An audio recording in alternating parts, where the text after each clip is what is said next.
Bismillahirrahmanirrahim. Assalamualaikum warahmatullahi wabarakatuh. Perkenalkan, nama saya Ahmad Bahroji, NPM 20510404008, kelas MBSE semester 4. Di sini saya akan mempresentasikan artikel yang berjudul Akuntansi Sumber Daya Alam dan Lingkungan. Pendahuluan. Pertumbuhan Produk Nasional Bruto atau PNB atau Gross National Product GNP menjadi ukuran keberhasilan suatu negara dalam upaya meningkatkan kesejahteraan masyarakatnya. Oleh karena itu, kebijakan ekonomi melalui kebijakan fiskal atau moneter dilaksanakan untuk memacu pertumbuhan PNB. GNP pertama kali diperkenalkan sebagai indikator kesejahteraan pada tahun 1942. Keadaan tersebut mendorong para ekonom dan pembuat keputusan untuk mencari hubungan yang lebih dalam tentang ekonomi, siklus bisnis, dan ketenagakerjaan, keadaan dan masalah lingkungan umumnya tidak menjadi perhatian, sehingga ketika terjadi pengurasan sumber daya alam, kerusakan tidak sama sekali tidak bercermin dalam indikator tersebut. Ada beberapa masalah terhadap pengukuran kesejahteraan sosial yang menggunakan GNP per kapita. GNP hanya mengukur transaksi pasar. Dalam pengukurannya, GNP tidak membedakan jenis-jenis barang, tidak membedakan pula biaya dan manfaat, tidak membedakan bagaimana barang didistribusikan dan penibisan lingkungan atau sumber daya alam, tidak dimasukkan ke dalam perhitungan. Dalam upaya peningkatan GNP dalam suatu sistem perekonomian yang ideal terjadi melalui pertukaran antar barang dan uang pada pasar harga yang didefinisikan sebagai struktur kompetitif yang sempurna. Sistem pasar menetapkan harga barang atau jasa pada tingkatan keseimbangan antara permintaan atau demand atau penawaran atau supply.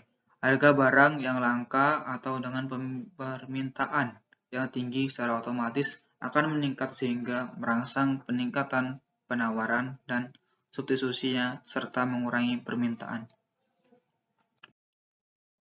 Masalah. Kalangan industri pulp dan kertas di DKI Jakarta, beberapa wilayah di Indonesia menolak kebijakan Kementerian Lingkungan Hidup atau KLH yang menetapkan industri pulp dan kertas masuk 20 jenis yang mengolah dan menghasilkan bahan beracun dan berbahaya atau B3. Alasannya, industri ini sudah menghasilkan limbah yang dapat menjadi bahan baku termanfaatkan kembali, contohnya bahan baku pupuk kompos. Ketua Asosiasi Pulp dan Kertas Indonesia atau APKI, Misbahul Huda menegaskan industri pulpa dan kertas seharusnya tidak masuk ke dalam daftar itu, sebab proses produksi di industri ini tidak menghasilkan limbah B3, kecuali kalau untuk pengolahan kertas koran bekas di mana ada proses pemindahan tinta itu baru ada limbah B3 dari proses itu. Tapi ini juga bukan industri pulp. Kami akan mempertanyakan hal ini ke pemerintah, ujar Mr. Huda saat memberi keterangan kepada wartawan di Jakarta kemarin.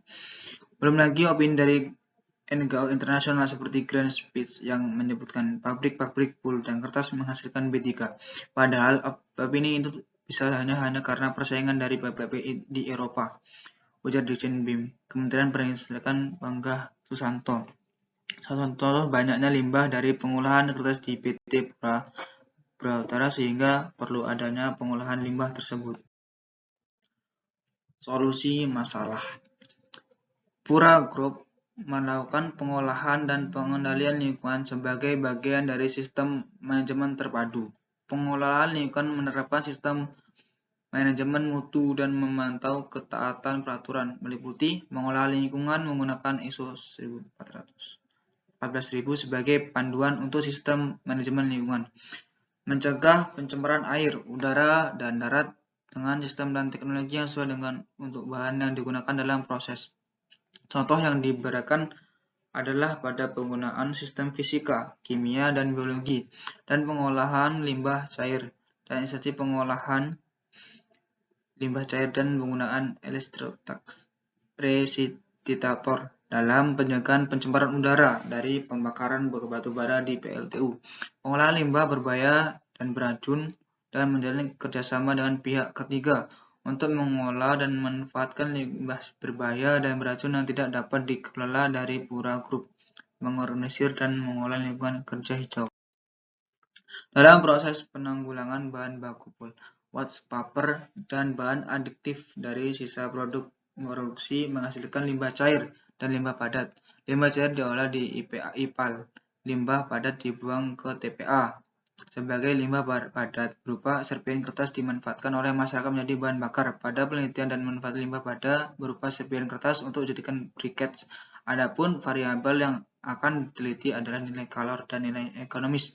Limbah padat berupa serpihan kertas dan lumpur yang masih basah dikeringkan dengan sinar matahari.